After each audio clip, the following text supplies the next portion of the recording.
Hello everyone, this is आदर्श। सो आज से हम लोग केमिस्ट्री में फॉर्मूला का रिवीजन स्टार्ट करने जा रहे हैं विथ प्रीवियस ईयर क्वेश्चन। ठीक है।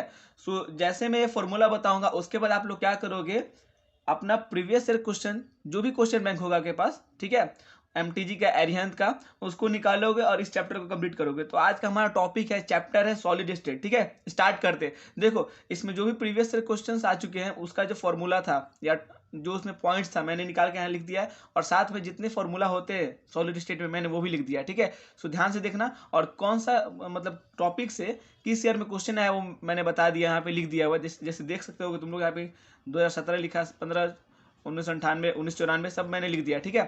सो स्टार्ट करते हैं। देखो, पहले आता है शॉर्टकट डिफेक्ट और फ्रैंकल डिफेक्ट, जो इंपॉर्टेंट है मैं बताते जाऊंगा। ठीक है। शॉर्टकट डिफेक्ट में देखो, शॉर्ट लग जाता है, शॉर्ट लग गया, शॉर्ट मतलब किसी को शॉर्ट लग गया तो घट गया वो। ठीक है। तो शॉर्ट की डिफेक्ट में क्या होता है ना कि इक्वल नंबर ऑफ केटायन और एनायन जो होता है मिस हो जाता है। अब मान के चलो कि इक्वल नंबर ऑफ केटायन और एनायन मिस हो जाएगा तो उसका कुछ मास होगा। ठीक है। तो मास अगर घटेगा तो उसका डेंसिटी भी घट जाएगा, और इसका याद रखना कि कोऑर्डिनेशन नंबर इसका हाई होता है शॉर्ट की डिफेक्ट का। ठीक है। फ्रैंकल डिफेक्ट में क्या होता है ना कि स्मॉलर आयन जो होता है वो क्या करता है, लीव कर देता है अपने पोजिशन को, और कोई इंटरस्टिशियल साइट होता है उसको ऑक्यूपाई कर लेता है। सो इसमें क्या होता है ना कि डेंसिटी सेम रहता है, क्योंकि देखो अंदर में ही उसका जो आयंस था अंदर ही रह गया। ठीक है, बस अपना जगह बदल लिया है। डेंसिटी इसका अनचेंज होगा और कोऑर्डिनेशन नंबर इसका लो होता है। एफ सेंटर का बात करते हैं लोग, तो एफ सेंटर वाला क्वेश्चन 2006 में आ चुका है। ठीक है। और शॉर्ट की डिफेक्ट, फ्रैंकल डिफेक्ट से हर साल क्वेश्चन आता है, इवन 2022 में भी क्वेश्चन आ चुका है इस पर। ठीक है। 2017, 2015, 1998, 1994 और 2022 इस बार भी आया हुआ है। एफ सेंटर क्या होता है कि metal excess defect due to anionic vacancy, और जो एनाइनिक वैकेंसी होगा ना, जो एनाइन जो एब्सेंट हो जाता है उसको कोई इलेक्ट्रॉन आके ऑक्यूपाई कर लेता है, जिस कारण से एफ सेंटर बनता है और यहीं से कलर प्रोड्यूस होता है। अब क्रिस्टलाइन सॉलिड का और एमोर्फस सॉलिड का हम लोग बात करते हैं, क्या होता है इसका प्रॉपर्टी क्या है। क्रिस्टलाइन सॉलिड का डेफिनाइट कैरेक्टरिस्टिक शेप होता है, और एमोर्फस का इरेगुलर शेप होता है। क्रिस्टलाइन सॉलिड में देखो, सॉलिड है ना, क्रिस्टलाइन सॉलिड है, सो इसका डिफाइनेट मेल्टिंग पॉइंट होगा और हीट ऑफ फ्यूजन होगा, और इसका indefinite melting point and heat of fusion होगा। इसका जब क्लीवेज करोगे ना तो एकदम क्या होता है, एकदम स्मूथ सरफेस आता है। ठीक है। और जब इसका करोगे एमोर्फस सॉलिड का, जैसे प्लास्टिक है, प्लास्टिक को अगर तुम काटोगे तो देखना बहुत रुखरापन होता है, वहां से हाथ हाथ कटने का चांसेस होता है अगर तुम उसको हाथ में ऐसे लोगे तो क्लीवेज सरफेस जो होता है इरेगुलर होता है। क्रिस्टलाइन लैटिस जो होता है, क्रिस्टलाइन सॉलिड, वो तुमको मतलब लॉन्ग रेंज ऑर्डर फॉलो करता है, यानी कि एनआइसोट्रॉपिक होता है, यानी कि उसका थोड़ा थोड़ा डिस्टेंस पे उसका जो प्रॉपर्टी होगा, नेचर होगा, वो बदलेगा नहीं। लेकिन एमोर्फस सॉलिड जो होता है वो शॉर्ट रेंज ऑर्डर को फॉलो करता है, डेट्स वाई वो आइसोट्रॉपिक होता है।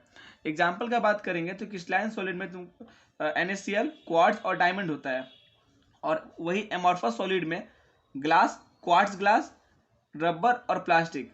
सबसे ज्यादा इंपॉर्टेंट इस दोनों में है क्वार्ट्ज और क्वार्ट्ज ग्लास। याद रखना, क्वार्ट्ज जो होगा वो क्रिस्टलाइन सॉलिड होता है, और यहाँ क्वार्ट्ज ग्लास जो है नीचे में वो होता है एमोर्फस सॉलिड। अब अगला जो हम लोग का है वो है सिंपल क्यूबिक पे। ठीक है। अब देखो, सिंपल क्यूबिक, BCC और FCC हम लोग ये तीनों पढ़ेंगे। सर्टेन क्या, यहाँ पे हम लोग क्या देखना है कि डायमीटर क्या होता है, उसका रेडियस क्या होता है, ये सब देखना है। ठीक है। पैकिंग एफिशिएंसी क्या होता है, ये सब देखना है। सो सिंपल क्यूबिक में देखो, जो डी होता है ना, किसमें, सिंपल क्यूबिक में या फिर BCC या FCC में, यहाँ जो डी होता है वो डिस्टेंस होता है या फिर डायमीटर होता है। ठीक है।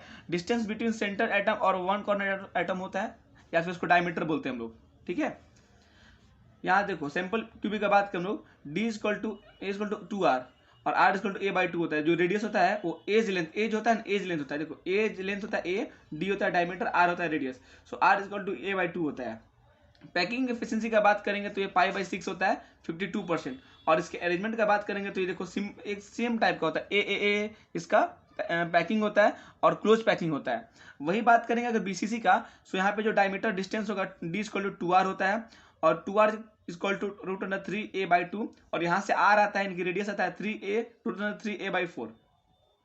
ये जो क्वेश्चन है ये 2008 में आया, 2007 में आया। देखो यहाँ पे सिंपल क्यूबिक में पैकिंग एफिशिएंसी का बात करेंगे BCC का, तो होता है √3 π/8, यानी 68%। इससे क्वेश्चन 2015 नीट में आया हुआ और 18 में आया हुआ। ठीक है।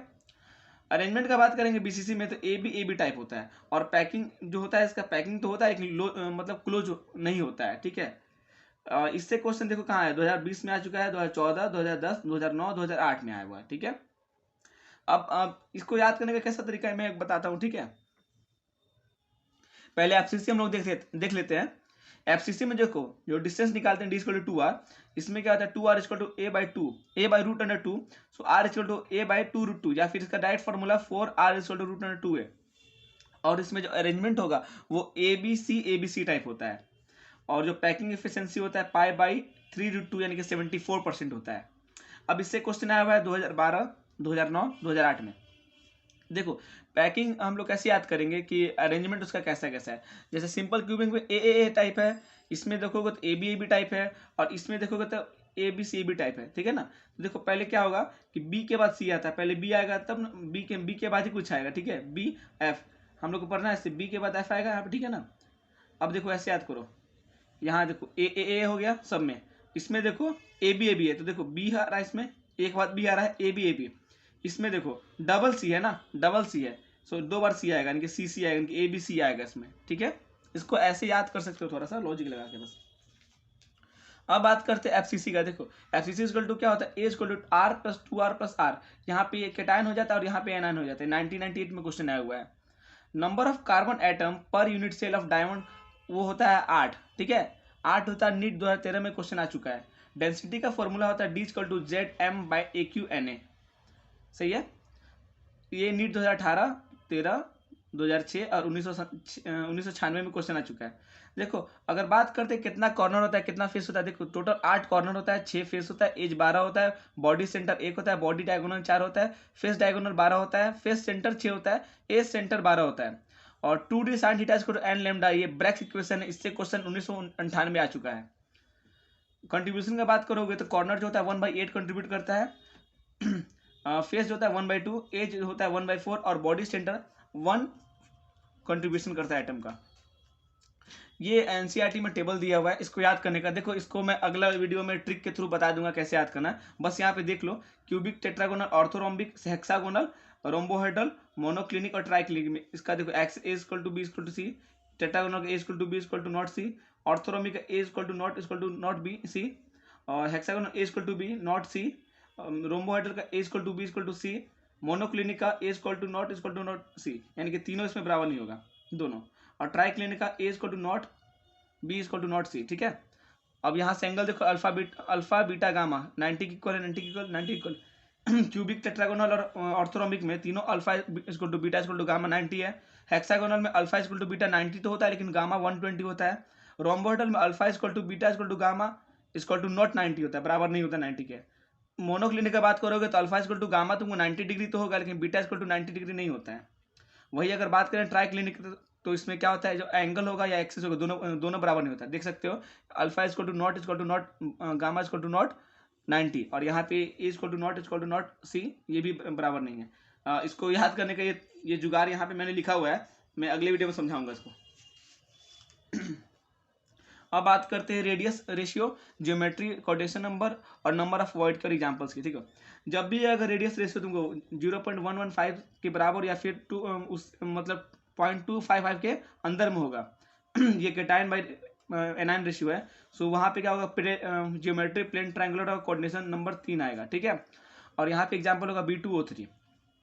और जब भी रेडियस रेशियो 0.225 से ज़्यादा या बराबर और 0.414 से कम होगा, इन बिटवीन होगा, तो टेट्राहेड्रल होगा। और ये होगा तुमको, इसमें नंबर ऑफ वर्ड होता है तुमको 2 होता है, FCC SCP में आता है ये, और कोऑर्डिनेशन नंबर 4 होगा। इसका एग्जांपल है जिंक ब्लैंड, सिलिका, Na2O और कैल्शियम फ्लोराइड, एंटी फ्लड और फ्लोराइड, ठीक है। अगर 0.414 से बड़ा होगा या बराबर होगा और 0.732 से कम होगा या बीच में होगा, तो ऑक्टाहेड्रल ज्योमेट्री और 6 कोऑर्डिनेशन नंबर। इसमें नंबर ऑफ वॉइड पर एटम 1 होगा, और FCC SCP स्ट्रक्चर 100 ये वॉइड होगा इसमें। और एग्जाम्पल होगा इसका NaCl और MgO।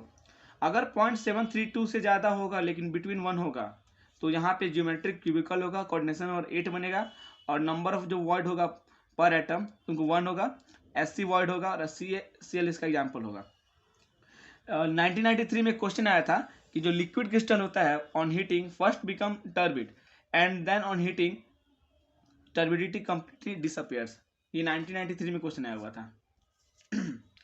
अगर एफसीसी का बात करो एससीपी में, तो उसमें जो जेड का वैल्यू होगा एफसीसी में, एफसीसी से 4, देखो ऐसे होता है ना फेस सेंटर, तो उसको ऐसे याद करो, एफ से 4 भी होता है तो एफ से 4, और एच से हेक्सागोनल होता है तो हेक्सा मतलब 6 होता है, ठीक है।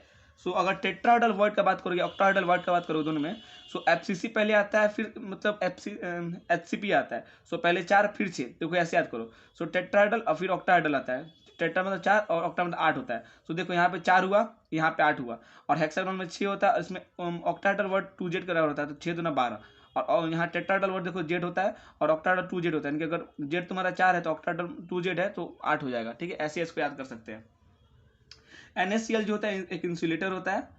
FeXO जो होता है उसमें X जो होता है 0.93 से 0.96 तक वेरी करता है। नंबर ऑफ ऑक्टा वर्ड जो होता है वो नंबर ऑफ एटम को रिप्रेजेंट करता है। ये नीट 2012 में क्वेश्चन आया हुआ है, ठीक है। Molecular solids are generally volatile होता है। For FCC edge length A = 2r + 2r, ठीक है। ये क्या है, जो स्मॉल r है ना वो रेडियस ऑफ कैटायन है, और कैपिटल R जो रेडियस ऑफ एनायन है, ठीक है। 1991 में क्वेश्चन आया था कि मोस्ट क्रिस्टल जो होता है वो शो करता है good cleavage because their atom ion और molecule are arrange in plane, ठीक है। इसलिए क्लीवेज शो करता है ना, अच्छा क्लीवेज इसलिए शो करता है क्योंकि जो उसका मॉलिक्यूल जो होता है ना वो अरेंज होता है एक प्लेन में, और अलॉन्ग अ प्लेन किसी को काटना आसान होता है। अब बात करते हैं रॉक सॉल्ट स्ट्रक्चर का, NaCl का। इसमें जो क्लोराइड आयन होता है वो फॉर्म करता है FCC यूनिट को, ठीक है। CCP कर दो या FCC अरेंजमेंट हो जाएगा। Na+ जो ऑक्यूपाई करेगा all octahedral words. Coordination number जो सोडियम का होगा और क्लोरीन का होगा दोनों का 6 होता है। इफेक्टिव आयन का बात करोगे तो इफेक्टिव जो होता है सोडियम आयन और क्लोराइड आयन दोनों 4 होता है, और number of formula unit of NaCl in 1 unit cell = 4 होता है, यानी 4 जो होता है इसका इफेक्टिव आयन हुआ तो उस कारण से यूनिट सेल पे क्या होगा, फॉर्मूला यूनिट 4 हो जाएगा। और देखो R+/R- इसका जो रेशियो होता है 0.414 से लेकर होता है, ठीक है। तो ये नीट 2011 में क्वेश्चन आया हुआ है, ठीक है। अब अगला देखो CSCl। तो ओवरऑल अरेंजमेंट जो होता है तुमको CSCl का वो BCC होता है, जिसमें Cl जो होता है वो हर एक कॉर्नर पे होता है, और CS+ जो होता है वो बॉडी सेंटर पे होता है। कोऑर्डिनेशन नंबर का बात करोगे क्लोराइड और सीजियम आयन का तो 8:8 होता है, और इफेक्टिव नंबर जो होता है सीजियम या क्लोराइड आयन का वो दोनों 1-1 होता है per unit cell. Number of molecule of CSCl in 1 unit cell Z = 1, देखो यहाँ से 1 हो जाता है, ठीक है। अब बात करते हैं जेडेनएस का, जिंक सल्फाइड का, जिसको जिंक ब्लेंड और स्पेलेराइड बोलते हैं, और एक और स्ट्रक्चर था वुडचाइट, ठीक है। सो उसमें डिफरेंस मैं बता दूंगा क्या होता है। देखो सल्फाइड आयन जो होता है फॉर्म करेगा CCP और FCC अरेंजमेंट को। जिंक आयन जो होता है ऑक्यूपाई करता है ऑल्टरनेट 50% टेट्राहेड्रल वर्ड को। कोऑर्डिनेशन नंबर का बात करोगे तो दोनों का 4-4 होता है। इफेक्टिव आयन का बात करोगे तो दोनों का 4-4 होता है। Number of molecule of zinc sulphide in 1 unit cell देखो 4 के बराबर होता है। और देखो वुडजाइट मतलब वेरी कैसे करता है तुमको जिंक ब्लेंड से। सो इसमें क्या होता है ना कि इफेक्टिव आयन तुमको 4:4 होता है, और वुडजाइट में क्या होता है ना कि 6:6 होता है, बस यही डिफरेंस होता है, बाकी सब का सब सेम होता है। फ्लोराइड यानी कि CF2 का अगर बात करें, ये क्वेश्चन 2016 और 1993 दोनों में आया है। देखो कैल्शियम आयन जो होता है at every lattice point of CCP और FCC। फ्लोराइड आयन जो होता है एट एवरी टेट्राहेड्रल वर्ड। जो कोऑर्डिनेशन नंबर का बात करोगे फ्लोरीन का और कैल्शियम का, तो कैल्शियम का 8 होता है, ठीक है, कैल्शियम आयन का, और यहाँ फ्लोराइड आयन का 4 होता है। और वही बात करोगे number of effective ion of calcium ion तो वो 4 होता है, और number of effective ion of fluoride ion 8 होता है। इसको ऐसे समझो, देखो यहाँ 4 कैल्शियम आयन होता है और 8 फ्लोराइड आयन होता है। देखो यहाँ पे क्या होता है कि 4 दूनी 8 हो गया, ये 8 हो गया।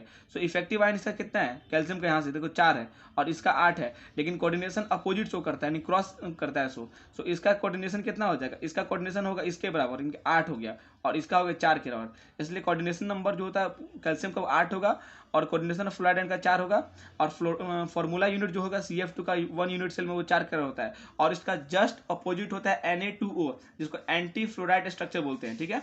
वहां देखो एंटी फ्लोराइड स्ट्रक्चर में क्या होता है कि यहाँ पे जो ऑक्सीजन आयन होता है वो फॉर्म करेगा तुमको CCP FCC, और वहाँ पे कैल्शियम आयन कर रहा था, वहाँ पे कैटायन कर रहा था, यहाँ पे एनायन करेगा, और वहाँ पे एनायन क्या कर रहा था टेट्राहेड्रल वर्ड को तुमको कैप्चर कर रहा था, ठीक है। यहाँ भी सोडियम आयन क्या करेगा तुमको ऑक्यूपाई करेगा, यहाँ पे क्या करेगा कि तुमको एनायन, वहाँ एनायन किया, यहाँ कैटायन करेगा, ठीक है। यहाँ कैटायन है, ये टेट्राहेड्रल वर्ड को तुमको कैप्चर करेगा। कोऑर्डिनेशन नंबर की बात करोगे तो वहाँ पे कैटायन का 8 था, यहाँ पे कैटायन का 4 होगा, यानी सोडियम का 4 होगा, और वहाँ एनायन का 4 था तो यहाँ पे कैटायन का 8 होगा, इनकी एंटी स्ट्रक्चर है उसका। नंबर ऑफ इफेक्टिव आयन का बात करोगे तो सोडियम का 8 होगा, वहाँ कैल्शियम का 4 था, और नंबर ऑफ इफेक्टिव आयन का बात करोगे ऑफ ऑक्सीजन आयन तो यहाँ 4 है और वहाँ पे 8 था। Number of formula per unit cell यहाँ तुमको 4 बनेगा, ठीक है, याद रखना, यहाँ भी 4 वहाँ भी 4। सो फाइनली हम लोगों ने पूरा कंप्लीट कर लिया है। बीच में अगर स्पेलिंग कुछ मिस्टेक हुआ होगा प्रोनाउंसिएशन में तो सॉरी उसके लिए।